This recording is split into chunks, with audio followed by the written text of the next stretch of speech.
आज का चर्चा का विषय आखिर कैसा है मोदी सरकार का पहला आम बजट। गुरुवार को बजट पेश हुआ।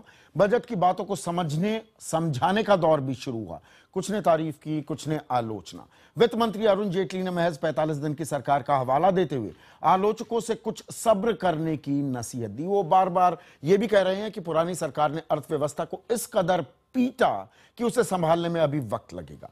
वित्त मंत्री से बातचीत हम आपको दिखाएंगे रात 9:30 बजे, लेकिन उससे पहले देखिए वो सवाल जो मोदी सरकार के इस बजट से उठे।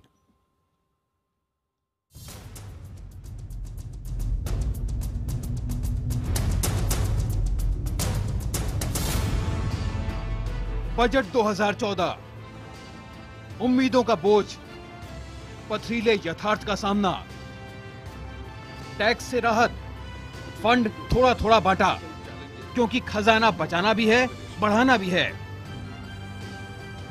घाटा घटाकर विकास दर बढ़ाकर अर्थव्यवस्था को रोग मुक्त बनाना है। बजट में अर्थव्यवस्था के रोग पहचाने गए, इलाज भी सुझाया गया, लेकिन ये इलाज लागू कैसे होगा? इस सवाल पर बहस के बीच कहीं बजट विरोधी प्रदर्शन होते रहे, तो कहीं बजट पर जश्न, और बीच बीच में गूंजते रहे सियासी सुर, कहीं वार, कहीं बचाव। ये बजट किसी की नकल नहीं है।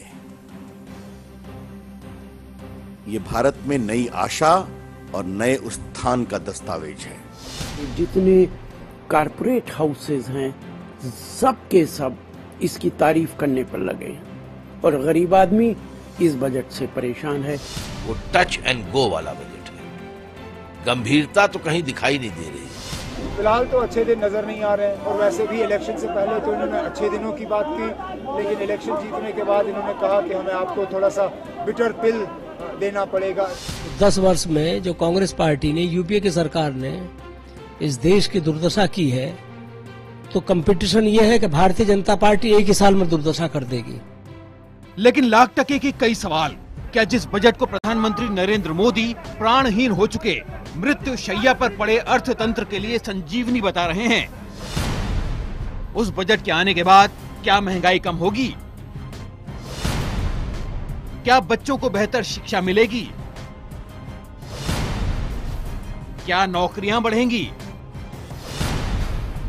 क्या विकास दर बढ़ेगी? क्या बजट का घाटा कम होगा? क्या ब्याज दर में राहत मिलेगी? क्या शेयर बाजार में तेजी बनी रहेगी? और क्या स्वास्थ्य सेवाओं में सुधार आ पाएगा? अब बजट पेश होने के साथ ही मोदी सरकार की असली अग्नि परीक्षा शुरू हो चुकी है। कम से कम 6 मोर्चों पर सरकार के सामने बीहड़ चुनौतियां हैं और इनसे पार पाना जरूर आसान नहीं है, लेकिन नामुमकिन भी नहीं।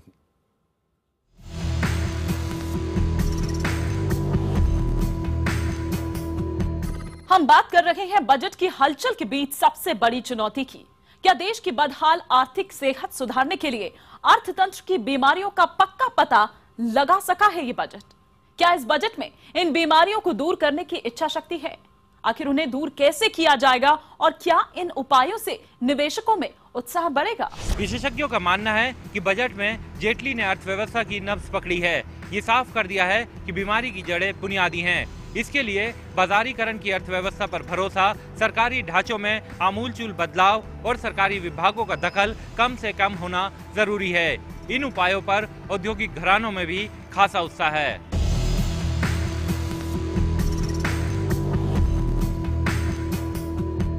बजट की दूसरी बड़ी चुनौती उसके आंकड़ों से ही जुड़ी हुई है। क्या बजट में पेश आंकड़े देश की सही दशा और दिशा को दिखाते हैं? क्या इन आंकड़ों के आधार पर बनाई गई अर्थनीति कारगर साबित होगी? क्या बजट को आर्थिक सुधारों की दिशा में एक नई शुरुआत माना जाए? क्या बजट कोई राजनीतिक संदेश दे रहा है? जानकार इन आंकड़ों पर सवाल खड़े कर रहे हैं। उनका कहना है कि बजट के ये आंकड़े खराब मानसून, कच्चे तेल की कीमत और कई अंतर्राष्ट्रीय कारणों पर आधारित हैं।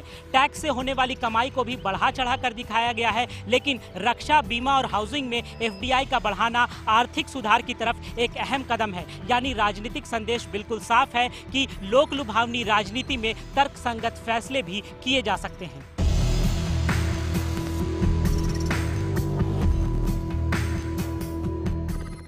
ये बजट केंद्र और राज्यों के रिश्तों की एक नई परिभाषा गढ़ेगा?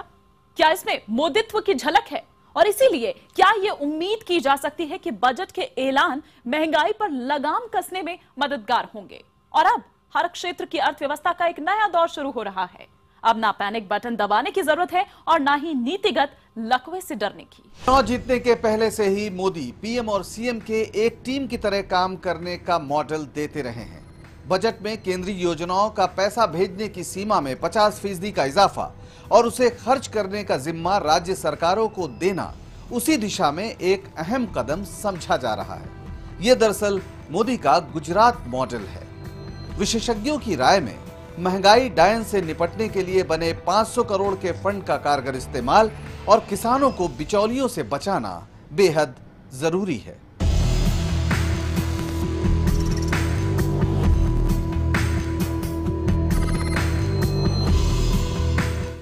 और बजट पर चर्चा करने के लिए इंडिया 9 बजे में मेरे साथ 3 खास मेहमान जुड़ चुके हैं। मेरे साथ फिक्की के अध्यक्ष सिद्धार्थ बिरला हैं, बीजेपी के नेता जयंत सिन्हा और कांग्रेस के युवा चेहरा सलमान सोज। और अमूमन इंडिया 9 बजे में सवाल मेरे होते हैं, मैं सवाल उठाता हूं, लेकिन आज मैं ये फॉर्मेट थोड़ा तोड़ रहा हूं क्योंकि 2 दिन से लगातार बहस हो रही है, सवाल बहुत पूछे गए हैं, लेकिन आज मैं दर्शकों को थोड़ी सेंस देना चाहूंगा कि कांग्रेस की दिक्कतें क्या हैं, बीजेपी की सफाई क्या है, उनकी राह क्या है और एक आम भारतीय खास कॉरपोरेट वर्ल्ड की सोच क्या है, वो क्या कुछ पाया है उसने इस बजट से और क्या और उम्मीदें संजोए बैठा हुआ है। सलमान, अगर आप पहला अपना सवाल पूछें, जयंत उसका जवाब देंगे।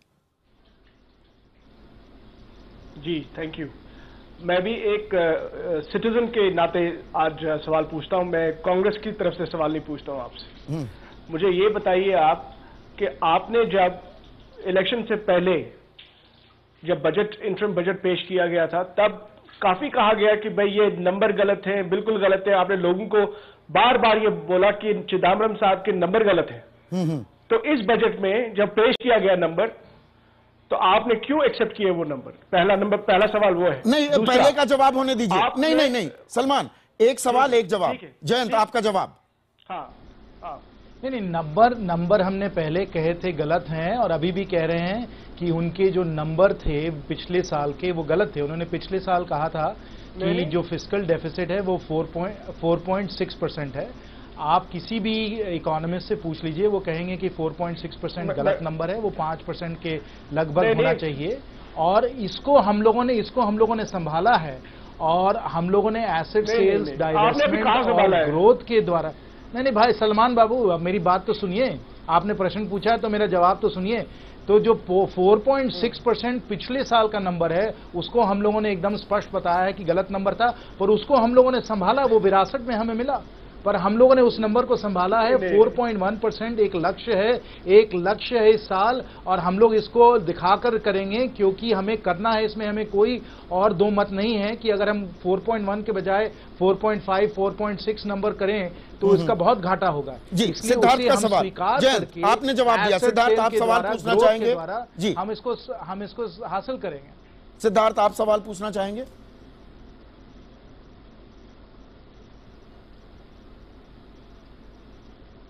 सिद्धार्थ, आपको आवाज आ रही है मेरी?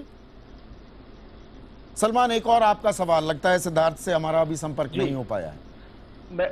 मैं साथ में लोगों को भी ये बता दूं जो घर पे बैठे लोग हैं कि इस इंटरिम बजट जो चिदम्बरम साहब ने पेश किया था उस वक्त बीजेपी और जेटली साहब, यशवंत सिन्हा सब ने कहा कि ये नंबर गलत है और अब इस गवर्नमेंट ने इन नंबरों को एक्सेप्ट किया है। ये घर पे बैठे लोग हैं, उनको पता होना चाहिए। ये नंबर 1। नंबर 2, आपने अपने बजट में कोई ऐसा रोड मैप नहीं बताया जिसमें आप हमको ये बताते कि भाई इन्फ्लेशन पे हम किस तरह से काबू कर सकते हैं, किस तरह से हमको फिस्कल डेफिसिट पे कंट्रोल करना है, फूड प्राइसेस पे हम 500 करोड़ का फंड जो है, लोगों को धोखा मत दीजिए। 500 करोड़ तो वो क्या कहते हैं, पानी की बूंद सी है। ये बहुत बड़ा मार्केट है, 500 करोड़ से कुछ नहीं होने वाला। आपको ये बताना था कि भाई रेवेन्यू साइड में आप रेवेन्यू कैसे जनरेट कर सकेंगे, एक्सपेंडिचर साइड में आप कैसे कटौती कर पाएंगे या कैसे उसको कंट्रोल कर पाएंगे। आपने कमीशन बना दिया। अगर यूपीए ने कमीशन बनाया होता, आपने लोगों को बताया होता कि भाई ये तो सिर्फ कमेटियां बना रहे हैं। आपने पहले ही कमेटी बना दी। अब आप लोगों को बताइए कि अब मानसून की भी मैं दुआ करता हूं कि मानसून अच्छा हो, सलमान, लेकिन अगर नहीं हुआ, सलमान, आपने तो कोई रोड मैप ही नहीं दिखाया है। मैं एक चीज कहना, थोड़ा सवाल छोटा रखिए। वो कल अरुण जेटली जी ने भी लगभग सबसे लंबी बजट स्पीच दे दी, सवाल लंबा रखेंगे तो जवाब नहीं मिल पाएगा। जयंत, आपका जवाब भी अगर क्रिस्प रखे तो अच्छा है। मैं सिद्धार्थ के पास भी जाना चाहता हूं। नहीं, हम लोग महंगाई पे बिल्कुल बढ़िया नियंत्रण रखे रहे हैं। आपको याद होगा कि यूपीए के राज में प्याज का भाव 70, 80, 100 रुपए तक पहुंच गया था। हम लोगों ने इस भाव को 25, 30, 40 पे काबू किया हुआ है इस समय, जब प्याज कम होते हैं और भाव उसका बढ़ता है। तो ये आपका जो शॉर्ट टर्म प्राइस स्पाइक है उस पे हम लोगों ने काबू किया हुआ है। साथ साथ जो लॉन्ग टर्म इंट्रेंच्ड इन्फ्लेशन है, जो स्टिकी इन्फ्लेशन जिसे कहते हैं, उसे अगर आप आर्थिक जो प्रोडक्टिव कैपेसिटी है उसको अगर आप बढ़ाइए, तब आप ये लॉन्ग टर्म इन्फ्लेशन पे काबू ला सकते हैं।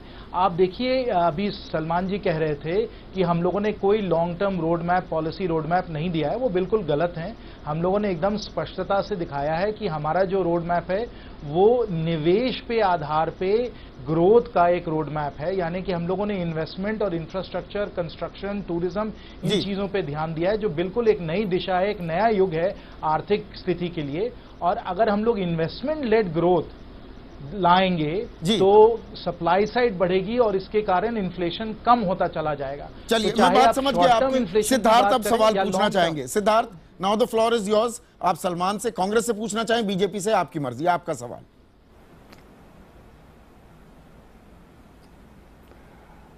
मेरा सवाल नहीं है जी, मैं एक्चुअली बीच में साउंड खराब था, पर मैं चर्चा सुन रहा था इन्फ्लेशन पे और बजट ने क्या दिखाया, क्या रास्ता दिखाया आगे के लिए, उसके ऊपर मैं खाली टिप्पणी करना चाहूंगा जी।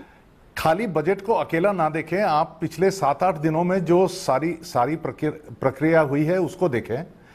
और जहां तक इन्फ्लेशन का सवाल है, मेरे ख्याल में देश के सामने इन्फ्लेशन ही एक बहुत बड़ा इंपॉर्टेंट और बड़ा वाइटल सवाल है, क्योंकि एकदम आम आदमी की इनकम और हेल्थ से जुड़ा हुआ है। तो जब इन्फ्लेशन एक बार आउट ऑफ कंट्रोल जा रहा था सर्टेन आइटम्स में, तो गवर्नमेंट ने काफी कुछ पॉलिसी स्टेप्स लिए और एग्जीक्यूटिव स्टेप्स लिए टू कंट्रोल द इन्फ्लेशन। तो आज उसको आप नजरअंदाज करके कहेंगे कि खाली बजट के अंदर सब कुछ होना चाहिए, ये मेरे ख्याल में गलत है। हमें टोटलिटी पिक्चर में देखना चाहिए।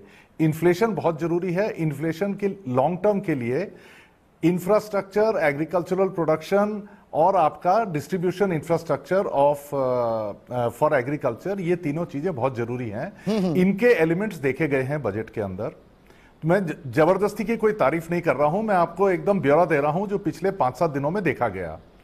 नहीं, सबसे पर सिद्धार्थ, इसमें मैं सवाल आपसे पूछ लेता हूं। सिद्धार्थ, मैं सवाल आपसे पूछ लेता हूं, ये मैं जयंत से नहीं पूछूंगा। आम आदमी ये भी कह रहा है, देखिए 29 स्कीम बना दी, 100 करोड़ रुपए, वो लगभग जैसे शगुन दे दिया गया और 100 करोड़ रुपए दिए गए हैं 29 योजनाओं के लिए। उसमें क्या आप किक स्टार्ट कर पाएंगे इकोनॉमी को?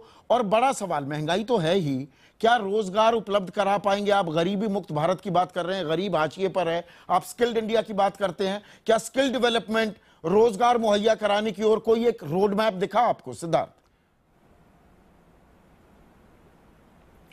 जी बिल्कुल दिखा, क्योंकि देखिए ये जो आप 100 करोड़ वाली कई स्कीमों की बात कर रहे हैं, इनमें ज्यादा जो 100 करोड़ एलोकेट किए हैं वो एक राउंड नंबर पे एलोकेशन हुए हैं, पर वो मेन स्कीम के प्रति एलोकेट नहीं हुए हैं। कई सारे जो एलोकेट हुए हैं वो स्टडी के लिए एलोकेट हुए हैं। जैसे अगर आप भले ही ट्रेन के लिए कह लीजिए, इंफ्रास्ट्रक्चर के लिए कह लीजिए, कई सारी स्कीम्स मेरे को नाम याद नहीं है, पर 100 करोड़ उनकी स्टडी के लिए एलोकेट हुए हैं, not for the project itself. This is the first part. दूसरा, जो आप एम्प्लॉयमेंट वाली बात कर रहे हैं, मेरे ख्याल में अगर इस सारी गवर्नमेंट के इकोनॉमिक एजेंडा का एक सिंगल पॉइंट देखा जाए तो वो है एम्प्लॉयमेंट जनरेशन।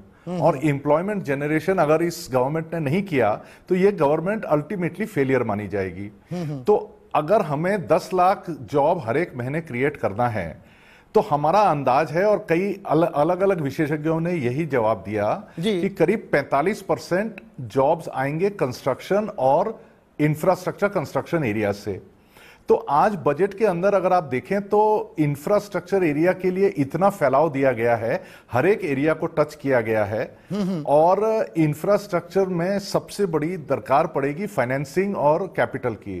तो उनके लिए जो, जैसे समझ लीजिए, मैं आपको एक एग्जांपल के तौर पे बोल रहा हूं, जैसे आपने रीट फंड बनाए और उसके साथ आप इंफ्रास्ट्रक्चर इन्वेस्टमेंट फंड बना रहे हैं, मेरे ख्याल में ये दो चीजों का महत्व जो है, और जो बैंक में आप परमिट कर रहे हैं कि 25 साल का रुपया और 30 साल का रुपया ला करके इंफ्रास्ट्रक्चर प्रोजेक्ट में दे सकते हैं जो आज तक नहीं दे सकते थे जी। ये तीनों चीजों का इंपैक्ट एम्प्लॉयमेंट के ऊपर आप आने वाले वर्षों में जरूर देखेंगे। मतलब आने वाले दिनों में आपको इनके असरात दिखेंगे। अब जयंत, आप लगातार कल से सवालों के जवाब दे रहे हैं, मैं आपको मौका देता हूं कि आप सलमान से, कांग्रेस से सवाल पूछिए। देखिए, मैं तो पहली बात ये कहूंगा कि हम लोग एक T20 मैच में नहीं खेल रहे हैं, हम लोग 5 डे टेस्ट मैच खेल रहे हैं।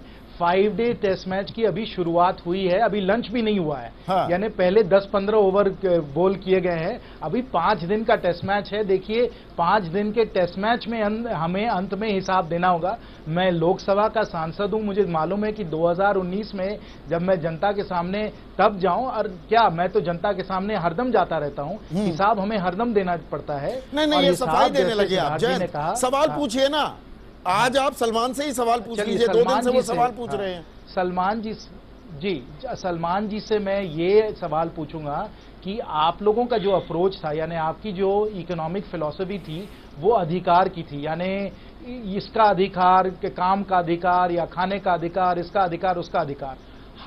हमारी जो इकोनॉमिक फिलॉसफी है वो साधन की है, यानी हम लोगों को साधन दें जिसमें कि वो अपनी जिंदगी को बेहतर बनाएं। ये आपको जो अंतर हम लोगों ने इसमें स्पष्ट किया है बजट में, आपको नजर आ रहा है कि नहीं?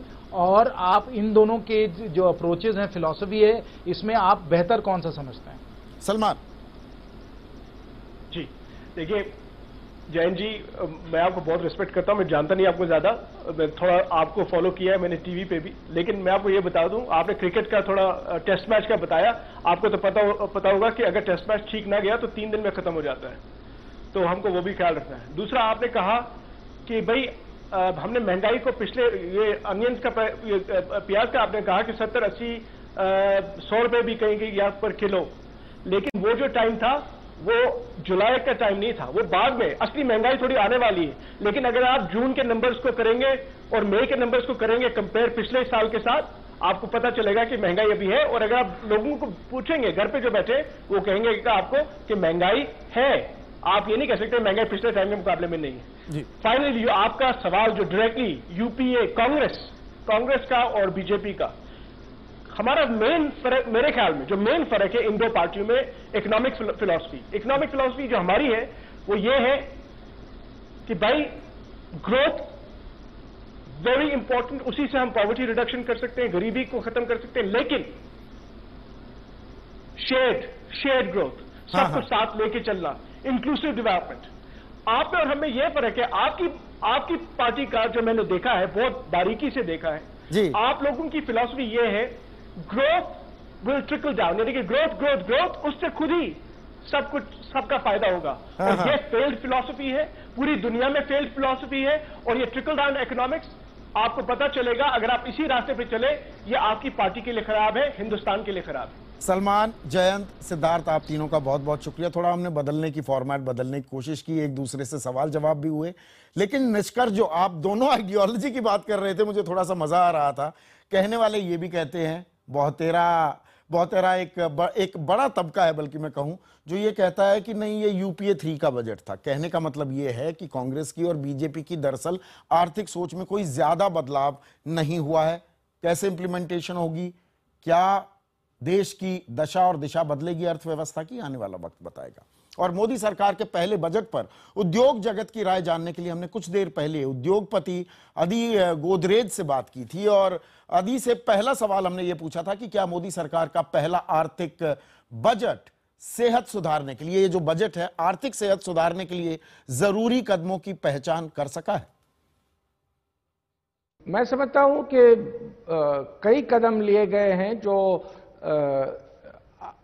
इकोनॉमिक ग्रोथ में इम्प्रूवमेंट लाएगी इंडिया में, और कई स्टेप्स इन्वेस्टमेंट बढ़ाने के लिए भी लिए गए हैं। तो मैं समझता हूं कि ये अच्छे स्टेप्स है, खास करके माइक्रो स्टेप्स लिए गए, जैसे कि कोई इंडस्ट्रीज में इंपोर्ट ड्यूटी इन्वर्टेड स्ट्रक्चर हो गया था, जैसे कि रॉ मटेरियल इंपोर्ट्स पे ज्यादा ड्यूटी थी और फिनिश प्रोडक्ट इंपोर्ट पे कम ड्यूटी थी।